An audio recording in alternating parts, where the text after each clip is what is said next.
So let's start with a tour of the interface. On the top left side you have your monitor, your playback controls, and the overlay options. In the middle here you have your gallery and your snapshots. And this is where you get your nods. Nods have two different spaces. These are the nods for your current clip, and if you go to the drop down menu here and choose track, these are the nods for your entire track, so every nod here will affect your entire timeline. Let's get this back to clip.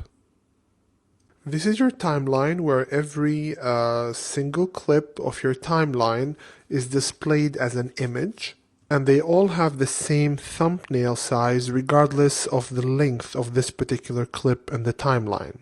So this is actually a visual representation of this timeline here. If you go back to edit, so every clip on this timeline is represented in this timeline as a thumbnail that is the same size regardless of the original length of this clip in the timeline. You can scroll right all the way to the end of the timeline, and here you have the coloring effects in these two windows. First is the camera raw, where you can actually change the raw settings for your camera if you shot raw. Then you have the primaries. These are your primary controls. We're going to get in depth with the primaries later. And if you go to this drop down menu, you find your log controls. We're going to also get into this later. You can also switch between primaries and log through these two dots here.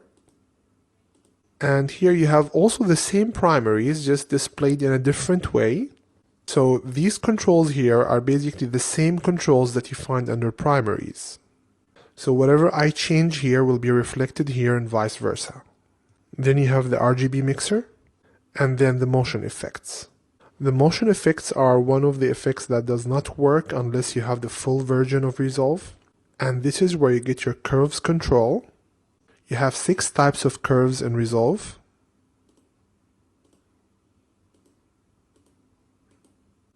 You can also access these curves through the drop-down menu. Then you have your qualifier. This is where you do your qualification. We're going to get into this later. You have 3 types of qualifications here, the HSL, RGB, and Luma. You can also access them through the drop-down menu here. Then we have our power windows. Here you can choose what type of power window you want. Then motion tracking. This is motion tracking. This is where you actually track one of your windows to something on the screen.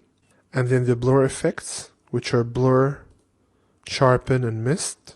Then you have your key, your sizing, then 3D.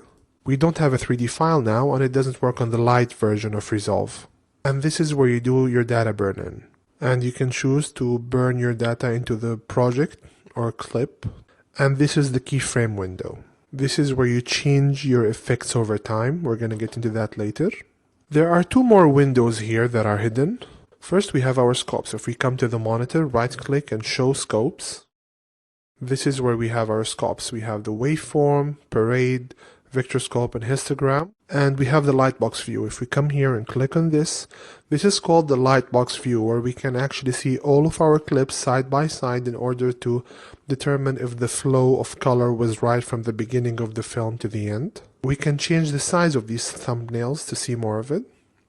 And we can even show the color controls here. So if we come down and we show the color controls, we're back into our coloring page, but we can do this per clip. So if I click on this clip and I raise the saturation, I can actually do it right here on the lightbox view.